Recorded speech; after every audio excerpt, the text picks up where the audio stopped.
give them a second in the tech room. Okay, wonderful, fantastic. Okay, halftime is over, and once again, Councilman Schlachter, thank you very, very much. Thank you, my friend. We're going to miss you, my friend, you. and I know we'll see you more of you. I'll be here once in a while. Absolutely, and we'll see you in the community. So thank you for your service. We're now going to move on to mayor and council member items. Item A, discuss the evaluation/contract negotiation process for city manager and city attorney. Councilman Mike Gibson. Well, at the last meeting, I thought we left it kind of vague what was going on. We talked about being able to vote whether we want to keep them or look at other options. And there was discussion about tying it to the evaluations, which in my mind, I really don't think we need to know what each person writes on their evaluation for them. Because I know how I would vote whether to keep them or not. And it is getting down to crunch time, like Greg had brought up, that they're required to give us 60 days notice on what's going on. If we wait till the next meeting, we're within the 60 days. So I think it's just out of fairness, we should treat them, with respect and give them a heads up. Are we planning on keeping them or are we not planning on keeping them? The negotiation is completely a separate thing because, we could just decide whether we want to keep them or not. We could decide years or not. But just a heads up, that I'm sure they would like to know what's going on. Or do they have a home here still, or do they need to start looking elsewhere? So that's the main reason why I'm bringing it up. And like I said previously, Councilman Schlachte's last day here. He's had 8 years to work with them, and who knows him better than Stephen. So I just wanted to bring it back up for discussion again, and see where we're at with this, because I would like to give them a hard yes or no today. Okay. Council, what's your pleasure? I agree with Mike. I think Mike and I are one of the ones out. So I brought it up the first time at the last meeting, and I do agree with Mike that we should give them an answer. I do agree with Mike. I think that without talking, this is the only format we have to talk. And I know that the Deputy Mayor O'Flynn has been tasked with doing this negotiation. So I think it would behoove us right now, and if it's up to the city manager and city attorney if they want to stay or not. But I think at some time we need to have that hard discussion and let Deputy Mayor O'Flynn what we feel. He may have his own personal idea of what he wants to do, but I think as we are a body of 7, he needs to have some idea what we're thinking. And by no means do I think that we should lay all the cards out on the table. Obviously this is negotiations, and we're not prepared to offer either one of them, whatever the raise is. I think that's something that either the deputy mayor will have that discussion and ask them what they want or what their expectations are as far as wages and so forth. And then he can bring that back to us and we'll make that decision then. Who knows? We could be talking about X right now and they may be perfectly content, or we could be talking about Y and they want X. So I think that part of negotiation has to come back. But as far as duration and if we're going to keep them, and I think we should at least have that discussion. So the deputy mayor, now we have that discussion today, and that way the deputy mayor knows where to go to for our negotiations. Like I said, I've dealt on both sides of it. The fire district is a little bit different because we can meet out of the sunshine for negotiations. We can meet, as Councilman Forbes will tell you, that they would meet with the executive staff and say, these are our concerns and this is what we authorize you to give them or to negotiate to them as a maximum. Go forward and do what you do. We don't have that luxury, so I guess we've got to do it in the sunshine right now. I prefer to do it right now, only for the fact that, as Councilman Gibson said, it is crunch time. In both their contracts, we're afforded 60 days if they want to leave us. I think we should at least do that to give them the same benefit that if we're not going to keep them to go forward. So. Right.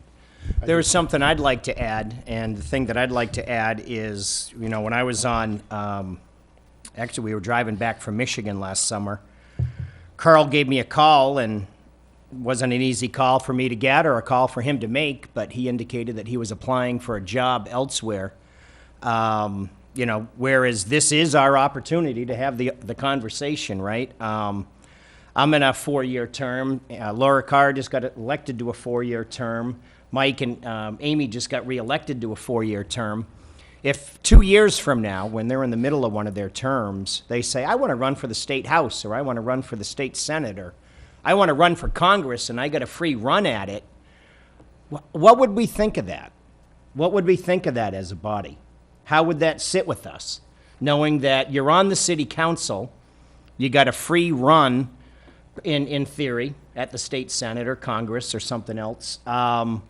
So when Carl was out looking for a job, and he was very open and honest about it, the position didn't work out, but that just makes me wonder, is Carl happy here? Does Carl want to be here? And whereas this is our forum where everybody wants to talk about it, let's talk about it. If I was out looking to be a U.S. senator or a U.S. congressman as I sat here as your mayor, how would that make you feel? I know how it makes me feel when somebody's out looking for another job. It makes me think they're probably not real happy with the one they have. Maybe not. Maybe other reasons. I don't know. That's one person's thought. I'm one of 7. So if we're going to lay our cards on the table, I'm being transparent. That's how it made me feel, that perhaps didn't want to be here. Sorry that it didn't work out, because I know he wanted to get it, but, you know, we're sitting here these aren't, you know, crackerjack contracts. These are upwards of $200,000 with benefits, everything going on. And when somebody has indicated that they're out looking for another job, while they currently have one, that kind of gives them the free pass that we would have if we were running for another office at a staggered term, right? You might have a free pass at it, and it may not be a perfect example, but you're out running for another job while you currently have the one that you have. So, just kind of a state of flux there. Can I make a suggestion with respect to Greg and Mike's point, which is, when I saw that Mike put this on the agenda, I actually went back and watched the 45 minutes of conversation that we had last time. And, you know, Mike had a motion to move things up, and that was defeated. And we ended up, after 45, it was an idle conversation, after 45 minutes of conversation, with Amy saying something where there was a consensus on, which was that we ought to get the reviews in, and we had the whole discussion about whether the reviews are relevant to it or not. So it's been, you know, we've been around on that. That we ought to get the reviews in as hopefully by this meeting, and then the way she phrased it is a close, reasonable time after that, have a consensus meeting with respect to the decision. So I just think, you know, that's the process we ascended to. Not every last one of us, but that's the process that we assented to, and I just as soon stick to that process. Now, you make a fair point, I think, on the 60 days, if that's where it is. So what are the contracts, the 1st of June 1st. Yeah, so, I mean, if we had to extend the contract a month or something like that, so that's, you know, I think that's a fair point. But I just think we got a little bit of, you know, with all respect, we got a little bit of Groundhog Day going on here. We had 45 minutes of this conversation. We had something voted down. We had a statement of consensus, and my view is just stick to that. Well, obviously I concur, because you're following a process that I had strongly recommended. And I did do I did have my meetings, I did do my performance evaluation, and everyone makes a decision in their own way. And for me, I like to understand what the collegial sense is before I make a decision. It doesn't mean that, you know, I'm not going to weight my own perception in a higher way. And I really strongly, I've always been a person to feel that we have to follow a procedure that is reasonable and sensible, and lets the residents understand what that procedure is. And I also am aware of the fact that because of the backup that we have to all the things that we're reconsidering at the council, that we're knocking up against a contract. But that's basically the way we're going to run our business until we get over the hurricane. And I would be in favor, if we need to, giving short-term extensions to our people while we consider it, but I don't think it's really necessary. If we do our evaluations, let's review them, and even if we want to discuss this out in the open at our next meeting, I'm comfortable with that. So I didn't check to see if anybody else did their performances, but I did mine, and it's now in Meg's hands. So I'd rather just move on, and I would hope that the discussion publicly would not be about every nuance of the evaluation. Correct. In my view, that's for, I mean, people are free to talk about whatever they want, but on these, call it what you want, sensitive personnel issues, I prefer to do that one-on-one with the people, with the respective two good employees that we have. I've done it with Carl. I haven't talked to Audrey yet. So I just prefer to, rather than go around again for another 45 minutes, with all due respect, I'd like to just stick to what we agreed to last time, which was, well, I already said. So. Steve? Yes, Mayor, I'd like to go back to what you said, whether Carl's looking for another job or not. If I remember correctly, there were two things, in my opinion, that would cause me to start looking, and that is, there was no 3-year contract. There was no 2-year contract. It was a 1-year contract. And then the other thing was, there was a low rating. I would think that if I was a city manager, I'd be wondering whether or not you guys want me. So that's why, my opinion, I may be wrong, but that's what I would think that Carl was looking, because he figured you guys are not going to be wanting him. And I think that's unfair, but. Council? Anybody else? Fred? Yeah, I think Mike made an excellent point. And Deputy Mayor Flynn touched on it. I think the right thing to do would be to give an extension of a month or something like that, maybe 2. Also, when we do decide what we're going to do, we should seriously consider what Councilman Slotka's position is. I mean, you can't vote if we go after this meeting unless we have a special meeting, but we can take his thoughts into consideration and all that.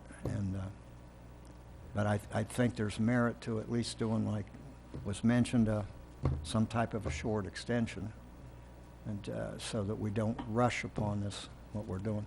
Plus, there's other discussion about the possibility of outsourcing legal, and so more information will be known in a month or so, I would think, on everything. Yeah, on that, my view is I don't come with a particular presumption, although, you know, it's interesting. I Googled, there's an article a few years ago in the Naples paper where between 60 and 70% of Florida municipalities outsource the legal function.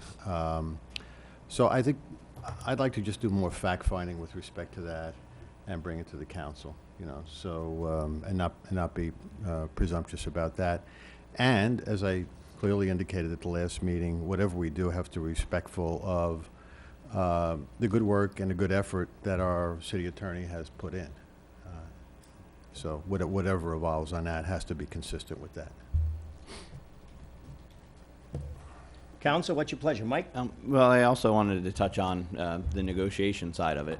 I know you appointed Deputy Mayor Flynn, but being as we'd have to do everything in an open meeting to convey our feelings to him, would it be better to have like an outside negotiator that we could all talk to one-on-one, say exactly what we're willing to offer personally? That person can kind of, you know, homogenize them and then make the offer and negotiate on our behalf with them and then bring it back to us. I think that would just be a better way than us saying, you know, hey, you know, I'm willing to go 5%, you know, maybe Greg's willing to go 6, you're willing to go 3.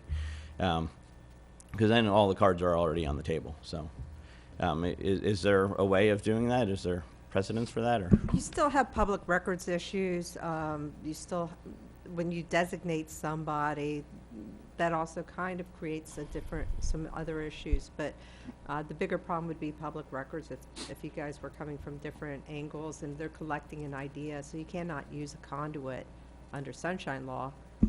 So it could be, You could, it could be a problem. well, no, but you could do it because let's say we hired, only reason I say this is because I know his name, David Theriak, to do Right. it, to negotiate.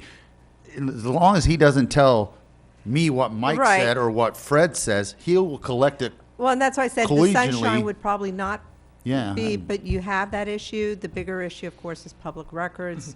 I mean, I wouldn't ask for anything, but you never know if the public or the news press would. But realistically, what kind of Or the discuss- Naples Daily excuse News, me. right, Ted? Realistically, what kind of discussion we're going to have here? We're going to have, let's talk about Carl. Do we want to offer him a contract? And maybe some of us say, yes, we want to offer him a contract, or we don't want to offer him a contract. That's the first thing. Let's have a vote. Do we want to offer him a contract? Then the second question is, who wants to give him 3 years? Who wants to give him 1 year? Who wants to give him 2 years? And even if we don't vote on it, the discussion that we have would be, I'm sure Peter O'Flynn would figure it out, whether there was a strong consensus or just a sort of a casual one. So what else does he have to do? Then he talks to the people involved. He said, would you be happy if you had a 3-year contract? Or, what do you want? What are you looking for? We want you to stay here. We don't want you to stay here. And what do we need to do in order to have you stay here? That's the decision. We don't have to talk about any of these other things. And once we look at our individual performances, and they've already gotten, I hope that everybody does this seriously, and I think that both Carl and Audrey have feedback they've gotten from me, and I hope you give them the same thing. They get it, So and again, when we have this discussion, let's have a process in place so we don't have to go through this every 2 years or 1 year or whatever. It's not that hard. Do the performance, talk to the people, have a vote, do we want them or we don't, and go forward. We don't need to have anybody else. It's no magic. I'm not going to say give them 5%. I'm not going to do that. I'm going to say I want them to have a contract or I don't want them to have a contract, and I would prefer this or that. That's what I'm going to come from. And that's the information that I hope he will get from my performance. And one thing about this is kind of one-side negotiations, right? We don't know what they want. Well, sure. And they might come back, well, we're going to look for a job, you look for somebody else. That's the kind of interchange that I think we can have. They're long-term employees, and we're just human beings. It's going to work out fine. Greg? Just I guess you'd call a point of personal privilege. How many of us have already done or handed in our evaluations? And the only reason I say that is kind of like Amy just said, well, if we've all handed them in, we've made our decision. Kind of what Mike's asking for today is we've made our decision, are we going to keep them or not? Can we have that vote and maybe a duration vote and then let Peter go on? Because if the mayor and let's say all of us except for maybe 1 or 2 of us, unless they are dissenting votes, let's have that discussion right now and then go to the nuances of it and let. Greg, with all respect, we're going around and around. Okay. We are. Well, I mean, Well, I haven't made my decision, and I did my performance evaluation because I haven't read. I didn't even have time to check whether you had done yours. But now that I know at least 3 of you had, I'm going to go to Meg and ask her to provide me copies of it. Right. But I haven't done that. All right? And again, maybe you feel that you make your decision by your own evaluation. That's not the way I make a decision in this regard. I want to know what you're all saying and not saying. and I would say the same thing to Amy. We're going around and around. I guess. No, we are. We're just repeating the Well, same no, I conversation. understand. Oh, I We have understand a that. process. We've agreed to it. A majority agreed to it. It's a sensible process. So, I just rather just move forward. I don't know what, I have things that I could say in response to that, but I would just say, go watch the 45-minute tape from the last meeting. We're doing the same thing. So you're saying that we can't take a vote today to say, yes, we are going to No, offer you a contract? I'm not saying that. I'm saying that we're a consensus collegial body, and I went back and I watched the tape, and anybody's obviously free to do it, Steve. And we had a consensus, not a unanimous consensus, coming out of the last meeting, which was what Councilman Carumba laid out, which was get the reviews in, have the opportunities to see the review, and then When I read it, when I watched it, she said, in a close, reasonable time after that, we'd have the decision about what Greg and Mike wanted to do last time and they want to do again today. So I respect them for their view. I'm just saying we're going around and around. All right. All right, so I mean, I don't want to sit here debating the same thing for another hour, unless there's some new points, you know, which, I make a motion that we follow the procedure already established the last thing, and let's vote All on right, it. second. Okay. Okay. There's been a motion and a second. Is there further discussion? Yeah, I don't believe there was a true procedure and timeline put Well, out there she's- before. well, no, it was what I just laid out. But there's no timeline. You just No, said in a reason- reasonable time. Reasonable Yeah. time to somebody may be 6 months, where it may be 6 No, no, days. come on. Well, what's reasonable? Well, what's I know in Within in the our next- contract rules, reasonable is 10 working days. All right, 10 workers, it's fine with me, but that means. Well, I'm just saying, I just want to know what. Let's do it at our next meeting, and Fine. anyone who has not done the performance evaluation will commit to having them done. The reason we didn't have a date certain is because nobody said, I'll get it done in a week, you know. That's fine by me. Are we okay for the next meeting? Just for further discussion, and again, I didn't go back and look at it. I thought the discussion was we were all going to have them in by today so we could discuss them today. That's what I thought at one point the No, conversation That's why I went. went back and you owe me a nickel because I had to watch that thing for 45 minutes. That's what she said at the end. All right.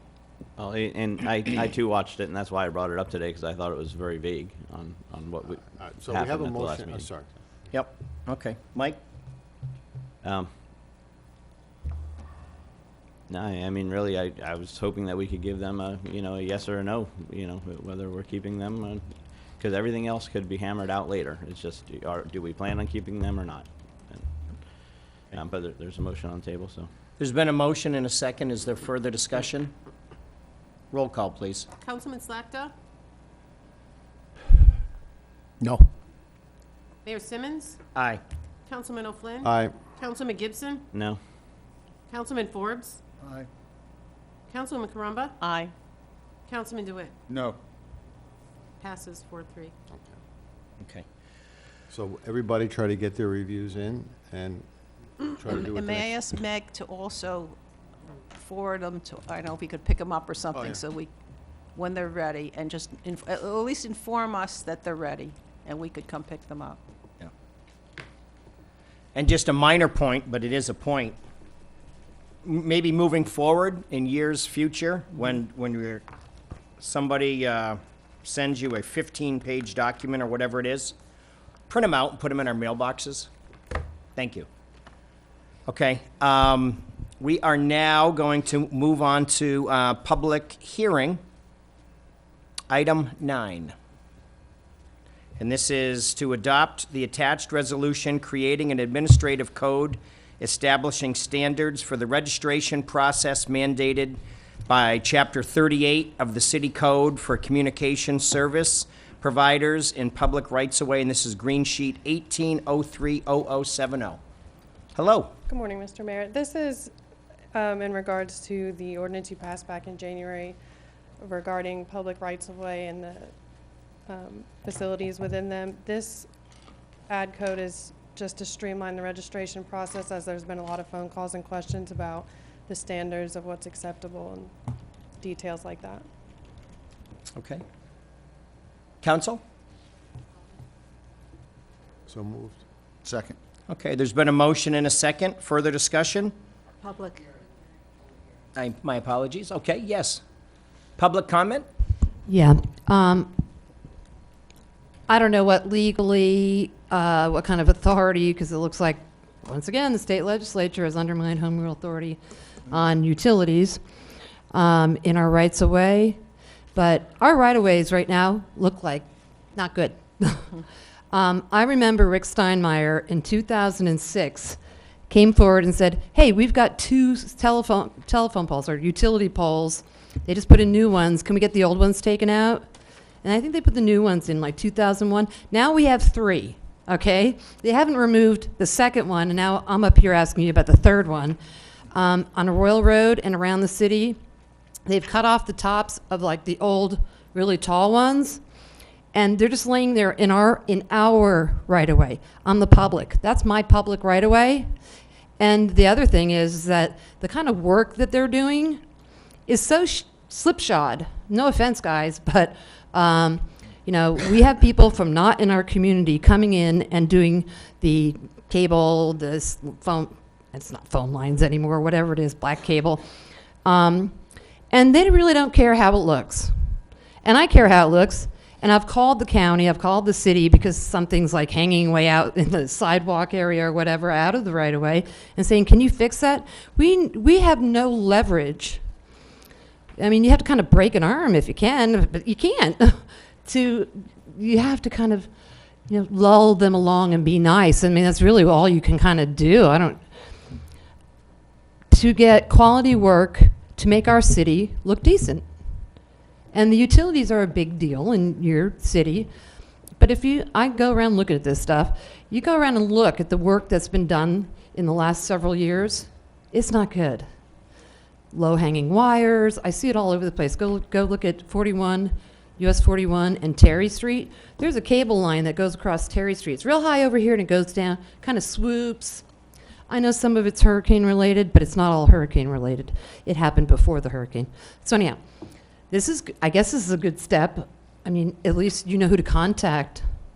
But I would hope, and I'm talking to the public out there, I hope that you'll publish the names of all these communication providers, because it will be public record, and the contact for FPL, so that everybody who's in earshot of my voice can call them up and complain about how they treat our right-of-ways. This is our city, it's beautiful Bonita Springs, and we want them to get with the program. Thank you. Great.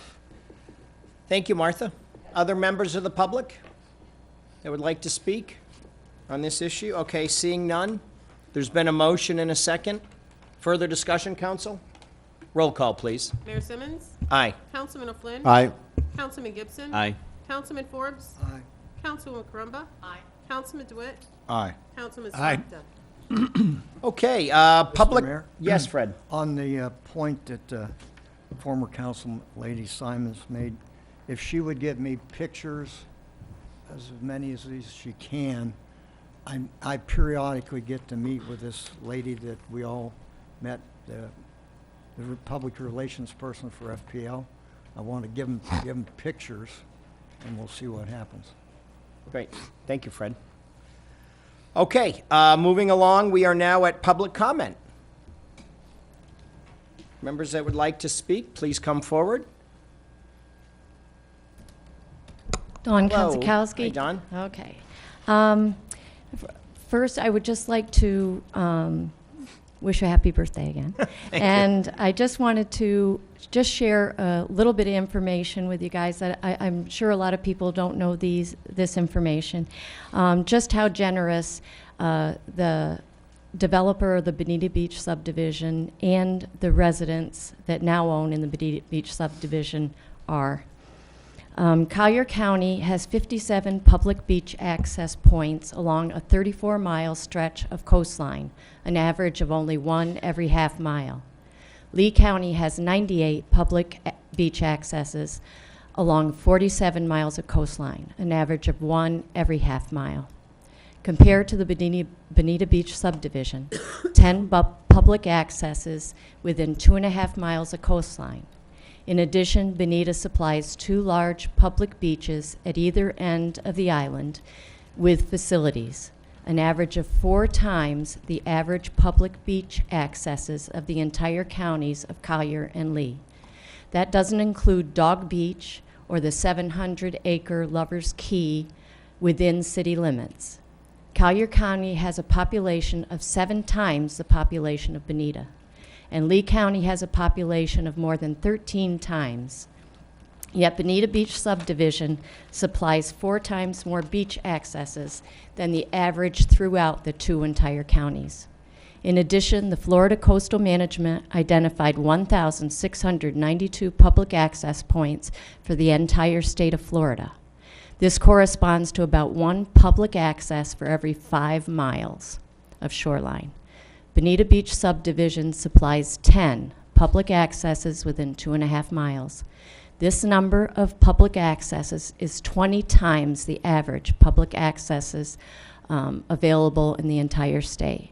Based on all those facts, we just ask the Bonita Beach Association and myself, ask that this council respects and protects our private property rights. Great. Thank you, John. Thank you. Other members of the public? Hi, Kathy. Yes. For the record, Kathy McGrath, and I have a smorgasbord of things, and they're usually real good. First of all, happy birthday, Thank you. and congratulations to Linda on being elected. Laura, oh, good grief. I just gave you a new name, sorry. Correction, Laura. Okay, number one, I was at the BSU election meeting last night, and all the incumbents were reelected. That's Mike Malloy, Jim Stracansey, and Frank Lyles. I wanted to let you know. And the next thing is, Celebrate Bonita is coming up April the 7th at Riverside Park from 4 to 9. And as you know, I'm on the Special Events Committee, and we had major cuts in our budget, was cut in half, but you know, we've put together a great program, stuff for the kids, and our entertainers are going to be High Voltage. They were at the Crew concert recently. They're very good. And our good friend Sarah Hadika, who has performed at many of our events. And speaking of that, you know, we did away with the T-shirts, which was my baby for 8 years. And I decided that, I told them at a couple meetings ago that I felt I was going to sponsor the T-shirts. And I said, well, the thing is, I don't want Kathy McGrath as a sponsor on the names on the back of the shirt, so I thought, I'm with the Imperial War Conservancy, have been since 1991. I'm an officer, and we stepped up for Riverfest and provided the prizes for the paddlers. But in this case, I want everyone to know, especially the members of IRC, that I'm paying for everything. Not one penny is coming out of our checking account, you know, our dues and contributions. And I have a few numbers I want to throw out at you. I have the things from last year. $816 they paid for the shirts, and $500 to Len for I Can Do for this screen thing. That's about $1,300. I turned in $1,094, and I said, this includes my check for $136 for the ones I bought to give away, and the 24 that Fred Forbes asked me to put aside for him. I said, that's not bad considering the ones for officials, committee members, staff, and the throwouts. There were 265 ordered, 125 tanks, and 140 tea. And I put a few numbers together, like, you know, y'all, your significant others, the throwouts, and the staff and committee members. And it comes to about 46 T-shirts. And I multiplied that, $8 for the teas, 10 for the tanks. It comes to about $368. So here's what I was thinking. Think about it. No decision, maybe at the next meeting, or no matter what your decision is, I'm still going to do it. But I thought maybe you could, if you want it to continue, you all getting shirts, doing the throwouts, committee members and staff, maybe you could come up with the $368 for it. Otherwise, I will continue because I always give to my buddies, community policing, and I always give to John Pano and Aaron at Calusa Ghost Tours. So think about it, and we can talk about it next time. I guess I will save the rest of mine for the next public comment. Okay, great. Thanks, Thank you. Kathy. Other members of the public? Councilwoman, how are you? Listen, for the $300 or $400, whatever, you cannot, well, whatever it was on the T-shirts, $1,300 for all those T-shirts, you can't buy advertising that good. I've been wearing my Celebrate Bonita T-shirts, all of them, from way back, the first one. I got the first one for years. And you have people walking around saying Celebrate Bonita on their back. Who wouldn't want to have that going around town? That's a good thing. So really, it's a cheap investment. Think how much you spend on like legal advertising. That's boring. Nobody sees it. You know, you got to do it. But this is good. Okay. I received an email from a staff member here, which makes it a public record, right? That would be correct? Most likely. Yeah. And so I asked the staff member, could you please send me the contact person for FPL so I can call them up and say, you know, clean up our right-of-ways? Kate at 239-595-9961. I had a phone call yesterday from a a lady who lives in District 5. I'll repeat that number, so get your pencils ready, everybody out there. Saying during the hurricane, an FPL cherry picker truck, or actually it was bigger than that, came driving through her yard to reach the neighbor 2 yards away, dug up the yard, broke down a bunch of landscaping, and has never come back to repair it. That's wrong. Okay, I understand an emergency and all that kind of stuff. FPL also came and cut down a bunch of trees and stuck them in my yard. They were like 300 feet away, but they stuck them in my front yard, killed all my grass. All right, so I'm just saying, I know in a time of emergency, there are things that have to be done, but they also should, we pay a lot of money for our electricity around here. They should come back and remedy the situation. So if you have your pencil ready, call Kate. If you got a complaint for FPL locally, right away issues, whatever, 239-595-9961. I'm sure she'll be really happy that I put that out there, but they're, you know, they are a utility that has a public service, so they should be serving us. The other thing is I want to thank Steve Slatka's wonderful wife, who, you know, outranks him. And I know she'll be more than happy to have you home and to go on those vacations that you've been denying yourself, and that she's very lucky to have you now all to herself. But I wanted to thank her very much for sharing you with us. Thank you very much. Thank you. Very nice. Thank you to Yvonne. Okay. Thank you. Other members of the public that would like to speak? Okay, seeing none, city attorney's report. Audrey. Thank you. The first item is an item that you last addressed last August, and that is the Lee County, again, is a sheeting property to the city of Bonita Springs, again, in San Carlos Estates. These are 2 new lots. They are not contiguous with the other 2 lots that city previously looked at. So we're up to a 4-lot total, I believe, in San Carlos Estates. There's a couple of things with San Carlos Estates. So first, we went through in the green sheet explaining the escheatment. On the second page of the green sheet, it explains some of the, last year, when you made your decision to defer the item, I don't believe staff was aware that there was a special assessment that cities are obligated to pay to San Carlos Estates Water Control District of about $870 per lot. So this would bring us up to 4 lots if you decide to keep it. As I see it, City Council has 3 options to how to deal with the escheated lots. One is you could keep your plans to eventually improve the flowway, recognizing you're going to have to pay about $3,500 per year for these lots, and they're not together. They're definitely wetlands. You could also, as a second option, if San Carlos Estates Water Control District, and I haven't spoken to them yet, will accept the lots, convey them with the requirement that they use them only for water quality and add a reverter clause that they go back to the city if they want to use the property for any other reason. And 3, find that it fails to serve a useful function not needed for a public purpose. And then based on the statutes, it's clearly not appropriate for affordable housing because they are wetlands. You could then declare them surplus and authorize the sale of the lots.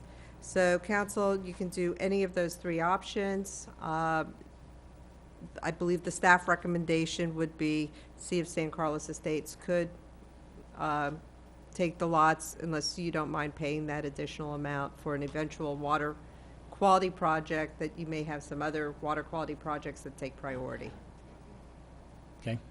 Council, what's your pleasure? Peter? Well, we do have in the near neighborhood the possibility of a water quality project. I don't know if this relates to that. I'm sure you couldn't answer that today. So I just as soon just take them and let the other thing develop and just see if they relate to one another. That's fine. Okay. Council, any thoughts? Fred? I have a question. Since that is already wetlands and all that, is there any way that we can get those 4 lots and get them not to be documented as buildable lots and therefore not being assessed? Do you want to take that, or do you want me to? So when we found out that we were going to be assessed, we did request for them to waive it based on circumstances, and they chose not to waive them. So we have already made that question to them. Now, again, these lots are individual lots. They are not adjacent to each other. And it would seem in the government-like philosophy that the council might want to consider allowing the district to take them over for water quality projects, but this is the same recommendation we made a year ago. And council chose to keep them, and we're fine with that, but I'm just saying that I'm not sure what use these lots will be. Now, again, if council wants to hold the lots, knowing we're going to be paying these assessments, to wait to see how the, one of the water projects that we're working on develops, that's fine too, whatever council wants to do. And Audrey, just to kind of clarify it in my mind, we hang on to the lots, we control it. We let them go, we don't control them anymore, right? Absolutely. And I want to point out to Councilman Forbes, I believe the fire district owns lots and pays for them. Lee County owns portions of lots, and they pay based on the square footage. That's for the road. So the side of the road that's not used, Lee County pays for that.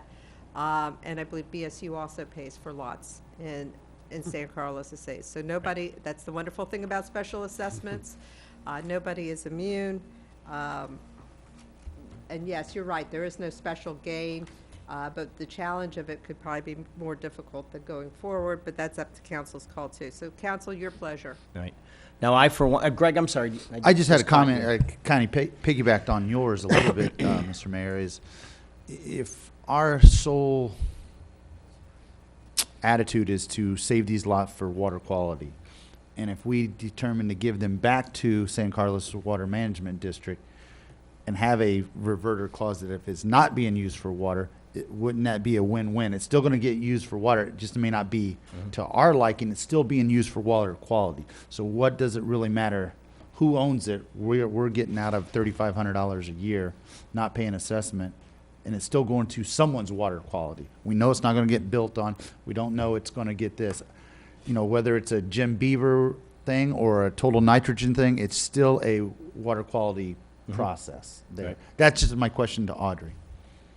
And to staff or whatever, does it really matter? And maybe even to John, or You maybe never know, you might get some credit on mitigation or something like that, you know. And that was I don't kind- know. yeah, and that was That's why my- I was asking that.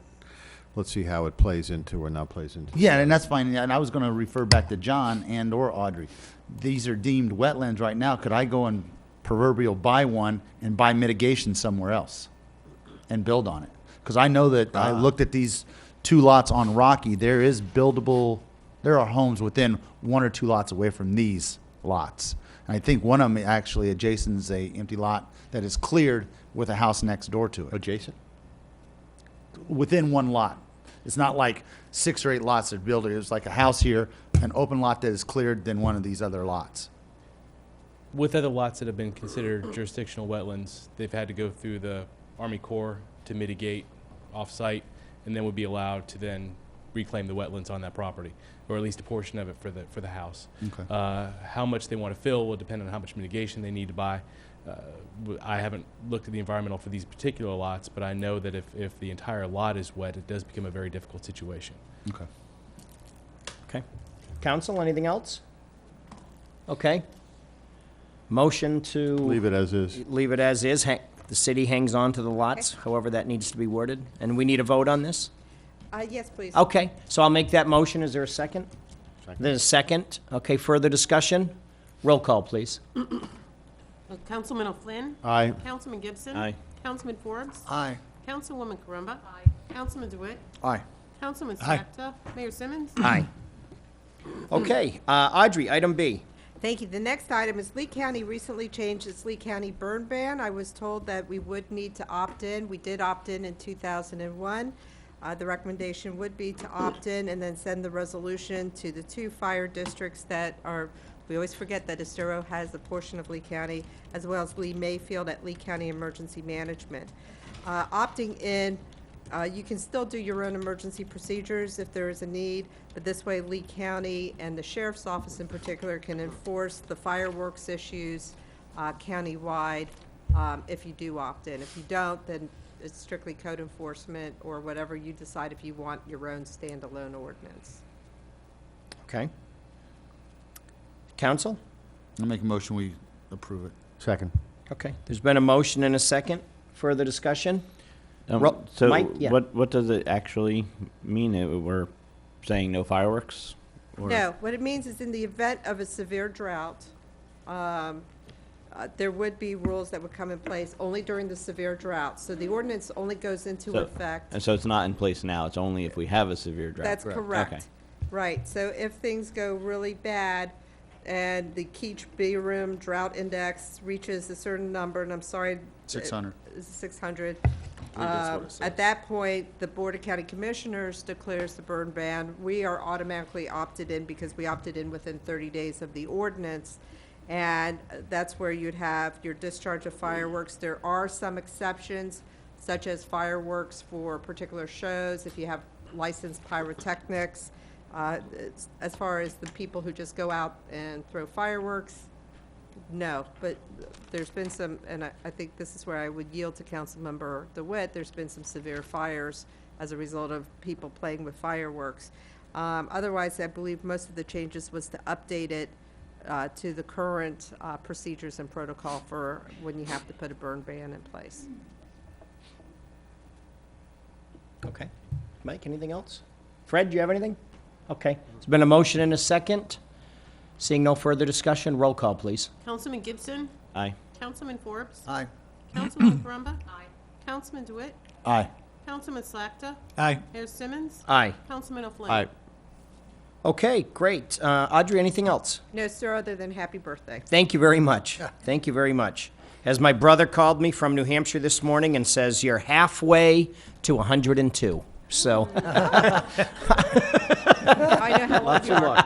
if I make it to 102, when I get to 102, I'll remember this day as the halfway point. If you can remember. If you can remember, very good,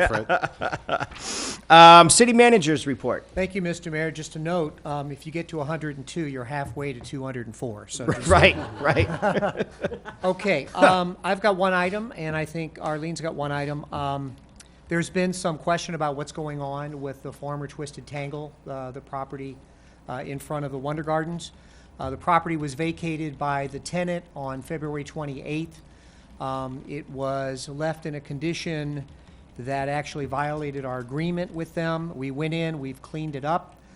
We have kept track of the costs of that, and to the reasonable extent allowed by our agreement, we will be charging the deposit and then providing the net deposit back to her. We've got 5 or 6 different individuals who are interested in renting at this point. We don't know what their proposed uses are, but we will be sending out requests for letters of interest. We'll be sending that request out this week, so basically we're going to the market to see what interest there might be. For those people who have already expressed an interest, we'll be sending them these requests directly. And then we expect a return of those letters of interest on April 20th, so we're giving them a little bit of time to do that. We will go through a selection process in order to rank them and then bring that ranking to the City Council for your consideration and approval. Right. Carl, I've got a question. How Yes, much, sir. just so we know what we're, because we've all kind of heard different things, or I have anyway. How much damage was done, or what happened, or what was the state of repair or disrepair when they moved out? So all but I believe 1 or 2 pieces of equipment were removed. Okay, the sinks were removed, and all of the kitchen was removed. Now again, she put that equipment in there, all right? So it's very possible that she was renting it or owned it or whatever. She took it with her. The building was not clean. There was a lot of grease on the floor. There was grease on the equipment that was left. There were multiple empty beer cans and trash laying on the counter. There was actually a crock pot full of moldy food that we've got photos of. And we got rid of all of that. There was a inoperable piece of, I think, refrigeration equipment that was left outside. We have since removed that to another city facility where we're making arrangements to get rid of it. And so that was kind of the conditions. And I've got photos of all of that Yeah. that I personally took. And just a rough sketch, how much did they put down for a security deposit? 2,000. Okay, well, I guess that number is pretty direct. And how much damage at this point do you think was done? We're still calculating it. Okay. And the reason we're having to calculate it is because staff was assigned to go in and do the cleanup. So we're calculating the hours and the cost of that. Okay, great. Right. Thanks, Carl. Council, any questions on that? Okay, thanks, Okay, Carl. good. Arlene?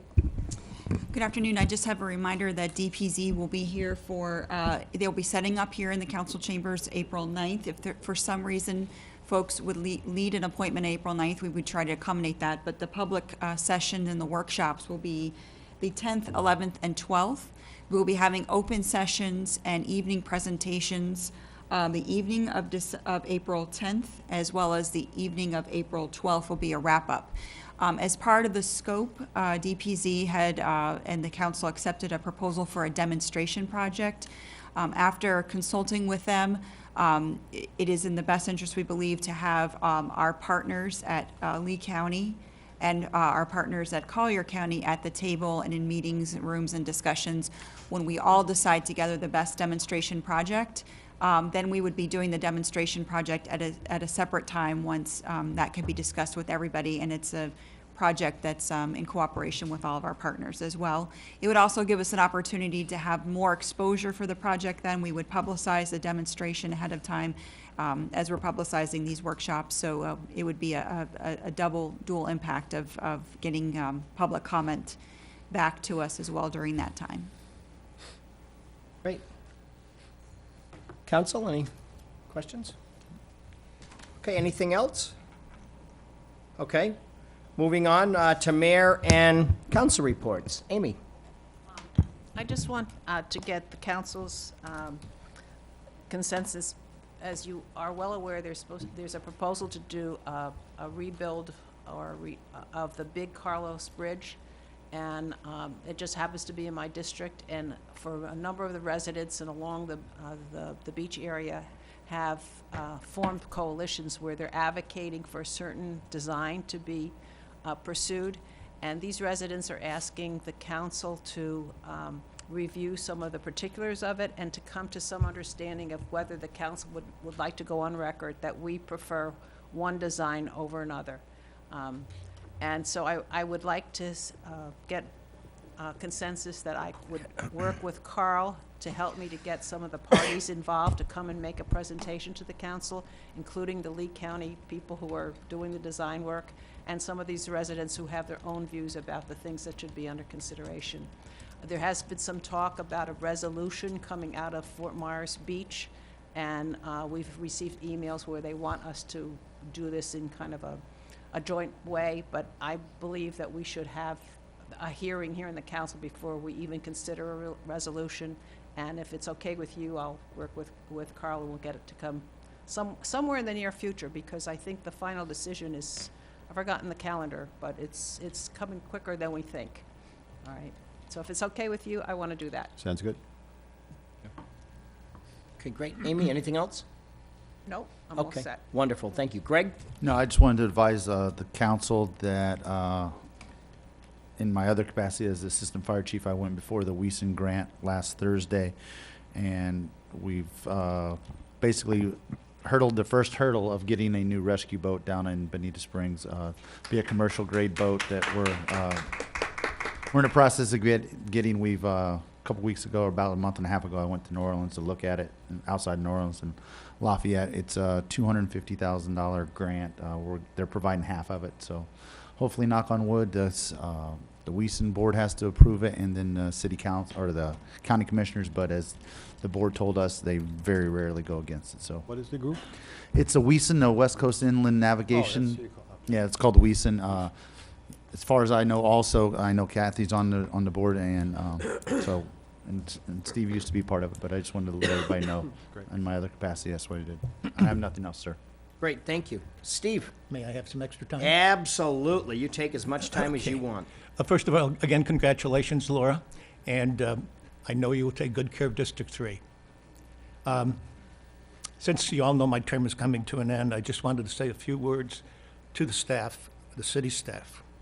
When I came on board in 2010, I immediately gravitated to John Gucciardo, who was so helpful to me because I really was kind of weak in the zoning arena. And today he was here, and he had to leave early, but I want to thank John so much for all he did for me and for, again, being here today. Well, there was a real wonderful marriage I participated in or went to. It was Bobby Hunter and Arlene. They're a wonderful couple. They're a Christian family, and they had twins of the opposite sex. And I remember going through the ear infections that Austin had for many times. But you held a couple positions. One was the director of community development. And for those of you who didn't know this, but in 2013, there's a 40 under 40, Arlene Hunter was selected Bonita Springs at 39. Now, this sums up everything about Arlene. If you had a contest to decide the most business-friendly city in Florida, Bonita Springs would surely win, and Arlene Hunter would be a big reason why. Won't forget that. I have this framed, and I had made a copy. Laura, what a blessing she's been. Laura, ever since she came on board, the whole communications process has improved, and you took it to a new height. And so Bonita Springs is very blessed to have you. Now, the next person is going to be difficult for me to talk about. That is Meg Wise. Her ability to follow up on staff in need is impeccable. She's a very caring person, and I know that for a fact. My daughter tried to commit suicide twice. The first time, we were wondering whether she was going to make it. The first call I got was from Meg. And what can I do? And can we talk? And so we went out and talked, and of course, Debbie got involved too, but we went out to eat, and she got me through I kept using the word, I was embarrassed that this happened to my daughter. I was embarrassed. She says, you've got nothing to be embarrassed about. And you know, sometimes you have to talk this through. And Meg, I will never, ever forget you for helping me during that time. It was extremely, extremely difficult on any parent whose child goes through that. But you had the right words at the right time. And I thank you so very, very much. John Dahmer. I can't tell you how many times, well, you know, we were talking about issues before council meetings. And you were always available, not only to me, but you're available to the community or my district. And you are worshipped in Vanderbilt Lakes, and you know how many times you've been out there. So you have talented staff. I think the world of Jackie. Everybody has been so respectful and so easy to work with. Again, thank you so very much. Matt Feeney and Nicole Perino, two directors who keep the city in shape through their respective positions. Thank you both for all you do and have done and continue to do. There's some things I have to recognize the city staff. They are always very gracious, professional, and always willing to assist council members, regardless of what the issue is. 2, I never heard the words, you what, when? Never. Never said anything like that. 3, I have never heard a curse word from any of these staff. These staff are the best people I have ever worked with. I worked with people, civilians, when I was in the Air Force, who were federal employees. I can distinctly remember, and I shared that with some of the people when I was a major, and I got orders to pick up a plane. So I had to go commercial to pick up a plane at Travis Air Force Base in California. Orders of a 1-star general to pick up a 3-star general. And one employee said to me, I need 2 weeks' notice. I said, pardon me? You need 2 weeks' notice? You realize that General Sutton is asking you to do this? Well, I don't care. I said, okay. I called up the general. 2-star comes down and says, I want this today. She did it today. So that's the difference, because they're so unionized and so strong. You don't get these kinds of answers to questions like hey, you know, when you have a moment or two, I would really like to have this done. And it said, well, I'll have it for you this afternoon. Wow, something brand new if you were dealing with federal employees. So anyway, why? Why are they like that? Because of our city manager, his respect for others is paramount. His leadership style and management skills permeates throughout the organization. Thank you, Carl. It's very, very evident by the staff. Council, I would like you to keep the following in focus. And I don't mean this negatively, but over the years, I have seen that the workload has increased dramatically on the city staff. Please take another look at this, because it's taken away from the things that they need to do. The number of workshops and meetings has also increased. Once again, please take another look at this, as this takes away again from the stuff that they need to get done. And finally, the mayor has received complaints about coming up with a conclusion on issues rather than continuing to mull over the issue ad infinitum. I have also received calls about the same complaints from a very active Vanderbilt Lakes community. At least 6 people are telling me that, you know, it goes on and on and on and on. And I shared that with the mayor. I thank you all very much, bid you all farewell, best of health in the future, and I will be not a stranger. Thank you, Steve. Thank you.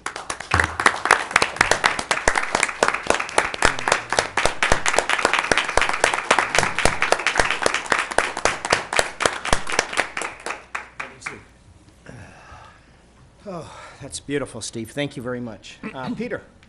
Yeah, I had one thing. I was at the MPO last week and with Mayor Bosch and they call him Vice Mayor up there, Bill Ribble, and they mentioned that Friday night they were having their Celebrate Estero, and they invited me to come sit with them. And I said I was free, and I went and I sat with the city council. It was a wonderful affair. Their 3rd anniversary celebration. They had close to 1,000 people. And it was interesting that, you know, the entertainment was Billy Dean and Dawn, you know, so we've seen them for years, very good local group. I'm sure it came at a very reasonable price. The people loved it. One thing I was interested in is that the council members there, they sat with the residents. They weren't throwing T-shirts at them. It was basically, we're part of you, we're sitting together. And it was choreographed as a really, in my view, sweet community affair. They had people of faith there who spoke about things. They had groups like the Rotary service organizations that spoke. The fire department was there. So it was a real kind of collegial celebration with the people kind of in the crowd of an anniversary of the city. So obviously we all salute our friends in Estero, but I must say it was very well done, and I was pleased to be there. Okay, thanks, Peter. Mike? Okay. Fred? No, I'm good. You're good? Okay. I just got a couple of things here. Reminder, and I'm pretty sure you all got the notice for Florida Gulf Coast University. So this would be Friday at 10 o'clock. We were all invited to, and I'll be attending at Sugden Hall at 10 a.m. on Friday, the disaster preparedness seminar and roundtable discussion, if you will. I certainly hope that if you're available, you'll join me up there. I will be at 9 a.m. on Friday morning with the Supervisor of Elections, Tommy Doyle, as I was last night, certifying our election results. So I will be coming from one event to the other. So probably you're welcome to ride up with me if you'd like to the Supervisor of Elections and then to Florida Gulf Coast. But barring that, I hope I'll see some of you, my colleagues here at Sugden Hall at Florida Gulf Coast University at 10 a.m. We had a phenomenal weekend this weekend as a sister city arrangement and agreement came, and Kathy was there. Thank you, Kathy, for joining us, and certainly Master of Ceremonies, Councilwoman Martha Simons and Deputy Mayor O'Flynn and his wife, thank you very much for being there. We had great media coverage. We had, and it was just very, you talk about this special event in Estero. It really was a special time because, in my mind, the best way to, and I spoke with the Naples Daily News about this, and thank you, Tad, for reporting on it. This really is, for so many people, an acceptance, a recognition and an acceptance of 22% of our population that, yes, they might mow our lawns, and yes, they may trim our trees, and yes, they may do the jobs maybe that nobody else wants to do or do some other things. But they're business owners, they're people, they're humans. We're sitting up here talking about staff evaluations and how we're not robots, we're humans.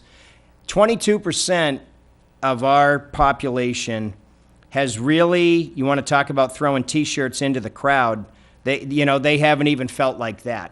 They haven't even felt like that ever. And we're on the verge of something very special here. I can tell you that there's a recognition, there's an acceptance, and I just want to thank you very much for having faith in the Outreach Committee, having faith and voting on it unanimously here at City Hall. We are going to be following up. We had planned on Friday to, I spoke with Tiffany Esposito, and she graciously offered to open up the Chamber of Commerce for Friday afternoon, but travel plans prohibited them from being here on Friday. But we're going to look at the possibility of having a direct flight, which there currently is not, from Fort Myers to Cancun. And we're also going to be looking at other ways of promoting travel and tourism, culture, food, if you will. And when you look at the makeup, interestingly enough, as I've talked about the city of Bonita Springs, and if you look at the breakdown in the makeup of the city of Isla Mujeres, Mexico, which I understand is 8 miles off of Cancun, they have a Caucasian, if you will, American population of close to 15%. So in a sense, it's kind of a 180 mirror image, if you will, of our own city. So I can't say enough about that. Thank you for those that participated. Thank you for everybody that made this possible to happen.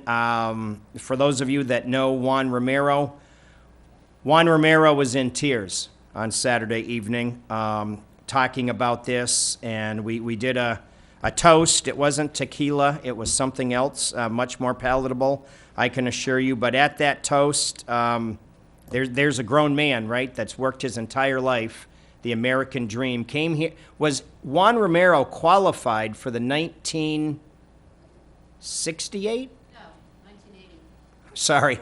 Sorry, Juan, not trying to age you. Qualified for the Olympics in Mexico as a discus thrower, hammer thrower, if you will, was you kind of round up and, right? Qualified for the Olympics. Came to America, came here to Bonita Springs, and started working on the tomato farms. And as he shared with my wife, Suzanne, said, okay, well, how do I get to move on the other side of the highway? How do I get to move west of 75? They said, well, you'll have to come up with X amount of dollars and buy a house, which he did.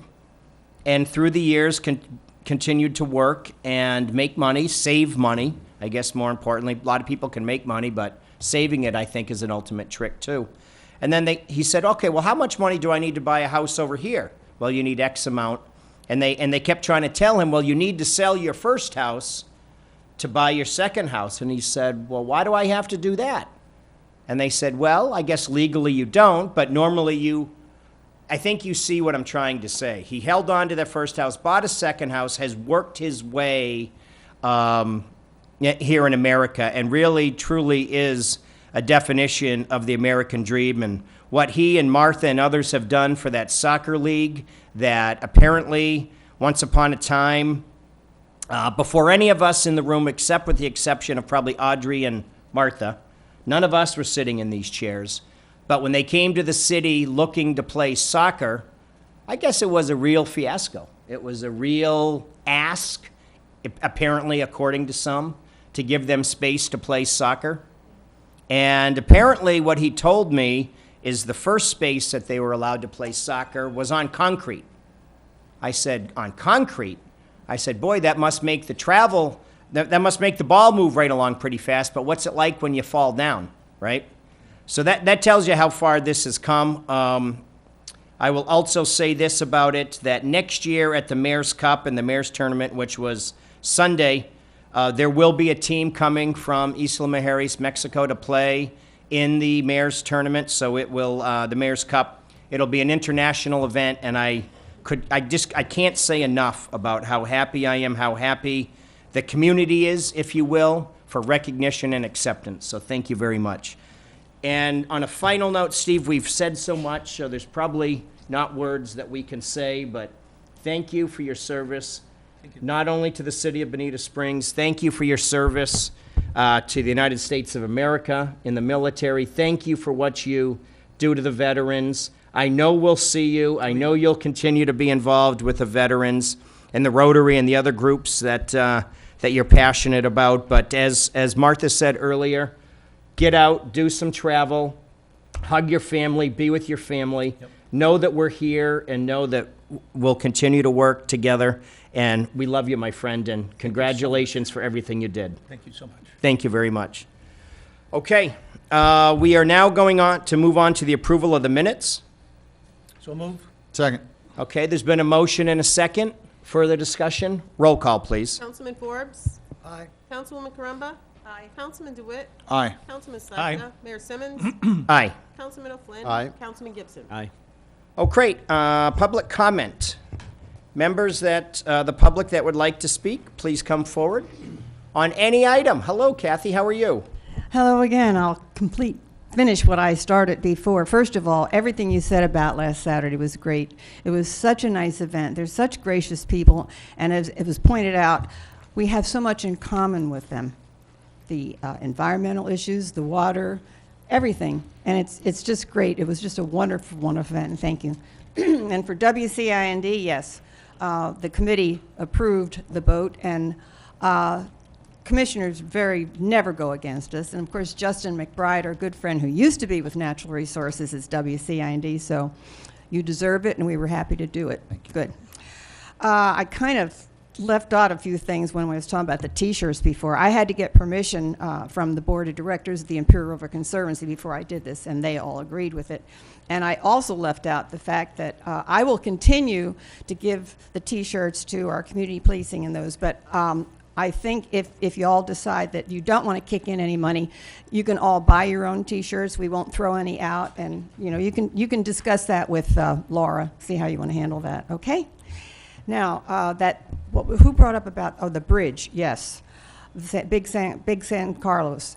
That's been in the media frequently, and there's a lot of discussion because there's about 4 different designs, and you have to look at cost and the life of the bridge.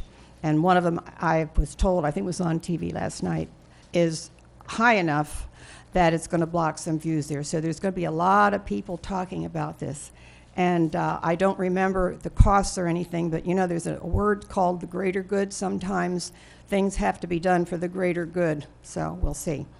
I'd like to mention a disclaimer now. People have been coming to me and saying, gee, I'm getting these emails from Kathy from Bonita. Is that you? Now, if you all know me, I don't blog, I don't Twitter, tweet, Facebook, none of that. I don't even know what Pinterest is. So it's not me. And I think not only this particular person who's doing this, whoever it is, anybody who sends out emails and blogs should have the courtesy to print their home names so that other people don't get criticized. Okay, what else did I leave? Okay, Martha mentioned before about outsourcing the city attorney. I agreed with her. I would rather not see that happen. And Bridge, I think. Oh, the one last thing. I'm going to agree, Steve, with what you said. If you're in a situation where you feel you're not wanted, you might look around elsewhere. So with that, thank you. And I promise I won't call her Linda again. Thank you. Thank you very much. I forgot. One of the most important things. As you all know, I've been going through 4 months of horrible experiences with citizens with my house. Well, I have something to tell you. I bumped into Jane Lyles, and she gave me the number of the helpline for the Florida Department of Insurance Regulation. 877-693-5236. In 48 hours, they did what I couldn't do in 4 months. They had said I had $23,000 worth of damage. They now admit it was $66,000. 48 hours after I contacted them with the information, I got a call from Citizens. Oh, Mrs. McGrath, we have looked at your claim again, and we are going to cover everything. So if you get that number, I've given it to so many. If you know anyone, because I was going to hire a certified adjuster who would have gotten 10% of anything I got.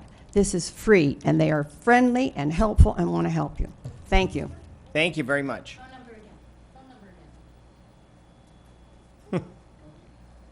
Phone number again, helpline for the Florida Department of Insurance Regulation. Well, hang on just one second. I knew that was going to happen. Well, bear with me. I don't know. You can just leave it off. Okay. Should I just yell Yeah, out? go Okay, here it is. It's toll-free, 877-693-5236. Thanks. Thank you very much. Other members of the public? Well, it's Councilwoman-elect Laura Carr. Welcome. Good evening, Council. I want to thank everybody for the warm welcome, and I also want to thank the voters of District 3 for their support, and I'm looking forward to serving the community, and very excited, so thank you. Wonderful. Okay, other members of the public? Oh, one more. Oh, forgot my glasses. Okay, well, I pretty much know what it says. Every now and again, I'm going to come up and read you stuff from the comp plan, but I want to tell you today, you filled almost every point of our vision of what the city of Bonita Springs. Oh, thank you. God bless you. See, she's already serving the community. A community of human scale in which we can afford to live, in which we can identify as individuals. Mayor, I want to thank you for this weekend and for your vision for the Sister Cities program and for the outreach committee. We talked at that meeting, and the people who came, I don't know if they understand how important this was for our city. I spoke to you about Juan Romero, who I met in 1998 outside of a polling place. We both went in and voted, and I said, hey, where's all the Hispanics, you know? And we became friends from there, because that's what we've been talking about for years. And I don't know if you know this, but Juan has a degree in chemistry from the Institute of Polytechnic, Mexico City. Highly intelligent guy, worked on DNA and genetics and farming once he got out of the fields. But he has never lost the spirit of team spirit. He is always a team builder. And, it befuddled him because of whatever the circumstances were that we've had two Bonitas. He's kind of the mayor of Latino Bonita. But what we did this weekend, it brought us together as one city under the banner of sister cities of another city. And I also want to invite Councilman Sladka, go out and get rested up. But you might want to ask Rotary if they want to come with us to Isla Mujer, because I'm going to ask the Lions Club to do a site preservation project in Isla Mujeres. The mission of Rotary is all over the world as well, and maybe we can come together on another project someday in the future, and that way it's a beautiful place. It's not very far away. It's like you get over to Miami and it's an hour and a half, and it's about $300 to get there, and also, they love dark skies ordinances. So they got the turtles over there. They have a turtle protection area, and they need to know what our lighting code is so that they can, so if you guys, maybe I make a public record request, could I have the lighting code so I can email that to them? All the specific provisions. And yeah, thank you, Mayor. Thank you, Steve. Again, you know how I feel about you. God bless you. Thank you. Move forward. God bless you. Wonderful. Thank you. Other members of the public that would like to speak? Okay, seeing none, motion to adjourn? So moved.